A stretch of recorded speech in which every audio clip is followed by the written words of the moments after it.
তোমরা যারা ক্যালকাটা ইউনিভার্সিটির আন্ডারে প্রথম সেমিস্টারের ছাত্রছাত্রী আছো, তোমাদের জন্য আজকের ক্লাসটা খুবই গুরুত্বপূর্ণ।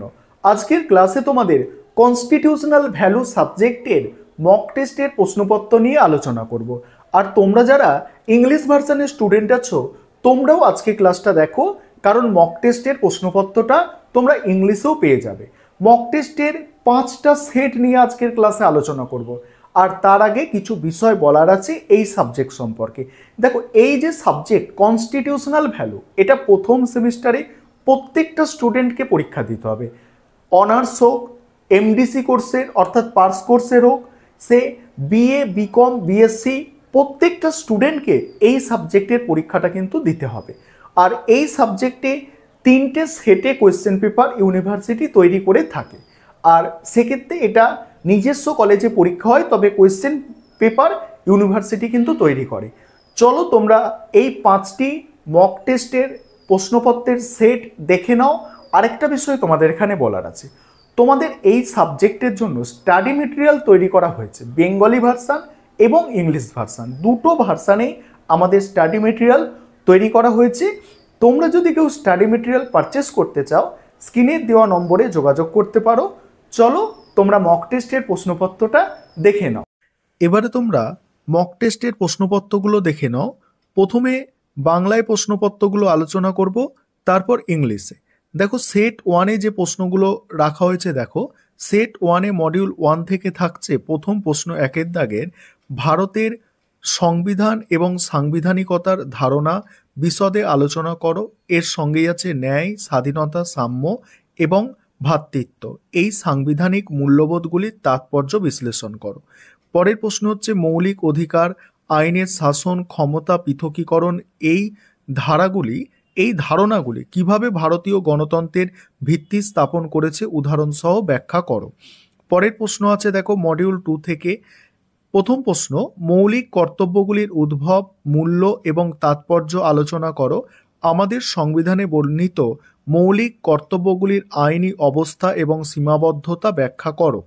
পরের প্রশ্ন, 51 এ বা 51 ক ধারায় উল্লেখিত মৌলিক কর্তব্যগুলি কি কি? এই কর্তব্যগুলি কিভাবে নাগরিকদের চেতনা ও জাতীয় উন্নয়নে ভূমিকা রাখে। এবার সেট 2 দেখো, সেট 2 এ মডিউল 1-এ দেখো প্রথম প্রশ্ন আছে, ভারতের সংবিধান এবং সাংবিধানিকতা বলতে কি বোঝো? সাংবিধানিক মূল্যবোধে ন্যায় বিচার, স্বাধীনতা, সাম্য এবং ভ্রাতৃত্বের তাৎপর্য আলোচনা করুন। পরের প্রশ্ন আছে, মৌলিক অধিকার, আইনের শাসন, ক্ষমতা পৃথকীকরণ, এই ধারণাগুলির মধ্যে সম্পর্ক ব্যাখ্যা করুন। আর ভারতীয় গণতন্ত্রে এগুলির গুরুত্ব বিশ্লেষণ করুন।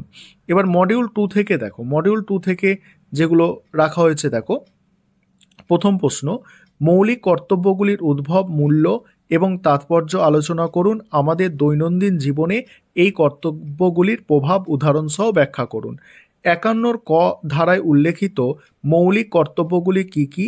এই কর্তব্যগুলির আইনি অবস্থা এবং সীমাবদ্ধতা আলোচনা করুন। এবারে 3 নম্বর সেট দেখো, যে প্রশ্নগুলো আছে 3 নম্বর সেটে 1-এর দাগে, ভারতীয় সংবিধান এবং সাংবিধানিকতা বলতে কি বোঝো? সংবিধানের মৌলিক মূল্যবোধ, মৌলিক মূল্যবোধ যেমন ন্যায় বিচার, স্বাধীনতা, সাম্য, ভ্রাতৃত্বের তাৎপর্য আলোচনা করুন। পরের প্রশ্ন আছে, মৌলিক অধিকার, আইনের শাসন এবং ক্ষমতার পৃথকীকরণ, এই ধারণাগুলির মধ্যেকার সম্পর্ক বিশ্লেষণ করুন। ভারতীয় গণতন্ত্রে এগুলির গুরুত্ব ব্যাখ্যা করুন। পরের প্রশ্ন আছে, মৌলিক কর্তব্যগুলির উদ্ভব, মূল্য এবং তাৎপর্য আলোচনা করুন। ভারতীয় সংবিধানে বর্ণিত মৌলিক কর্তব্যগুলির সীমাবদ্ধতা এবং আইনি অবস্থা ব্যাখ্যা করুন। পরের প্রশ্ন, সংবিধানের 51 ক ধারায় উল্লেখিত মৌলিক কর্তব্যগুলির বিশদে লিখুন। আর এই কর্তব্যগুলি কিভাবে নাগরিক চেতনা এবং জাতীয়তাবোধ জাগরণের সহায়ক তা উদাহরণসহ ব্যাখ্যা করুন। এবার 4 নম্বর সেট দেখো, 4 নম্বর সেটে প্রথম প্রশ্ন, ভারতীয় সংবিধানের প্রধান বৈশিষ্ট্যগুলি আলোচনা করো। কিভাবে এই বৈশিষ্ট্যগুলি দেশের শাসন ব্যবস্থাকে প্রভাবিত করে। আইনের শাসন বলতে কি বোঝো? একটি গণতান্ত্রিক সমাজে এর তাৎপর্য ব্যাখ্যা করো। তারপরে দেখো, মৌলিক সেট মানে মডিউল 2 থেকে দেখো মৌলিক কর্তব্যগুলির তাৎপর্য ও মূল্য আলোচনা করো, আর সংবিধানের 51 ক ধারায় বর্ণিত মৌলিক কর্তব্যগুলি উল্লেখ করো। তারপর আছে মৌলিক অধিকার ও মৌলিক কর্তব্যের সম্পর্ক বিশ্লেষণ করো, এই দুটি কিভাবে একে অপরের পরিপূরক। তারপরে 5 নম্বর সেটে দেখো, 5 নম্বর সেটে যে প্রশ্ন আছে দেখো, প্রথম প্রশ্ন, ভারতের সংবিধান এবং সাংবিধানিকতা বলতে কি বোঝো?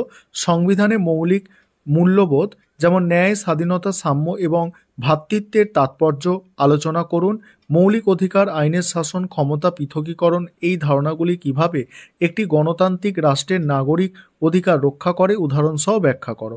মডিউল 2তে দেখো মৌলিক কর্তব্যের উদ্ভব, মূল্য এবং তাৎপর্য বিশ্লেষণ করুন। আমাদের দৈনন্দিন জীবনে এই কর্তব্যের প্রভাব আলোচনা করুন। আর তারপরেই আছে 51 ক ধারায় উল্লেখিত মৌলিক কর্তব্যগুলি কি কি, এই কর্তব্যগুলির আইনগত অবস্থা এবং সীমাবদ্ধতা আলোচনা করুন। এবারে তোমরা যারা ইংলিশ ভার্সনের স্টুডেন্ট আছো তোমরা প্রশ্নগুলো দেখে নাও। তোমরা যারা ইংলিশ ভার্সনের স্টুডেন্ট আছো এবারে মক টেস্টের প্রশ্নগুলো তোমরা দেখে নাও। এটা 1 নম্বর সেট। তারপরে দেখো 2 নম্বর সেট দেখে নাও। আর তোমাদের জন্য স্টাডি মেটেরিয়াল তৈরি আছে, অর্থাৎ ইংলিশ ভার্সনে আমাদের স্টাডি মেটেরিয়াল তৈরি হয়ে গিয়েছে। তোমরা যদি কেউ পারচেস করতে চাও অবশ্যই যোগাযোগ করবে। আমাদের ইংলিশ ভার্সনেও স্টাডি মেটেরিয়াল রেডি আছে। দেখে নাও তোমরা মক টেস্টের প্রশ্নপত্রটা দেখে নাও। তোমাদের একটা অভিযোগ থাকে যে ইংলিশে আমরা পাই না, দেখো ইংলিশেই সমস্ত কিছু দেয়া হচ্ছে।